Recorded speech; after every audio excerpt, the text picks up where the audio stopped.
at the beginning of your monologue, which was excellent, when you said that this is a matter of justice. And in America, we have news breaking every minute on this story, so I'll keep it big picture.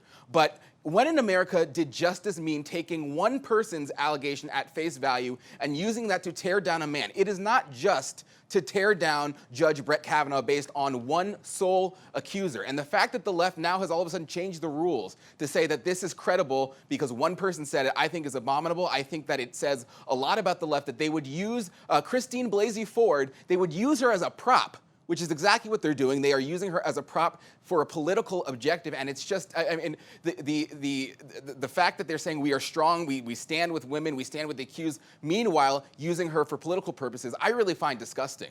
I do as well. I mean, I cannot get past the fact that Senator Feinstein knew about this for 2 months. She chose not to say anything. This is literally what the hearings in the Senate are for.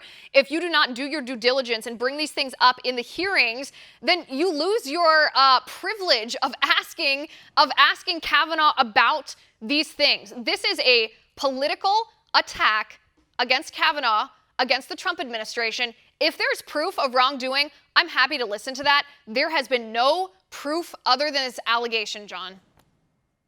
Yeah, and I mean, when is Dianne Feinstein going to have her Spartacus moment? Cory Booker saying, I have to release these documents, I don't want to. Of course, that ended up being a huge farce. But when something actually matters, like serious allegations about sexual assault, why are the Democrats all of a sudden, oh, no, we can't release this because of our integrity? And if there is evidence, I agree. I'm happy to listen to it. But I just don't see how we get any more evidence out of this, because the two people who were in the room with Christine categorically deny it. They say that it didn't. Brett obviously denies it. Mark Judge denies it. So what other evidence is there going to come from except for the therapist whose story doesn't match? So, I doubt we're going to see any evidence come out of this. I also think that she deserves to be heard. So I think in these hearings, if she has more evidence to present, let's see it. If, people want to come out and say she did tell me, but I don't think we're going to see any of that. So at this point, we're kind of at a standstill because all the evidence we have has been presented, and it all actually works against Christine.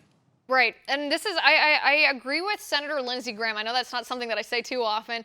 I agree with Senator Lindsey Graham here when he says, listen, we shouldn't degrade her. We shouldn't demean the accuser. We should listen to her, but she needs to respect the process in the Senate here. We are scheduled to vote on this as a committee on Thursday, and she should testify before that happens, because otherwise that's disrupting our process. I don't think that Republicans should flinch here, John, and I'll tell you why. It's not because I don't take serious allegations of sexual misconduct. It's because the Democrats have proved to us that they are willing to use anybody, really, whether it's women, whether it's minorities, whatever. They're willing to use people as political pawns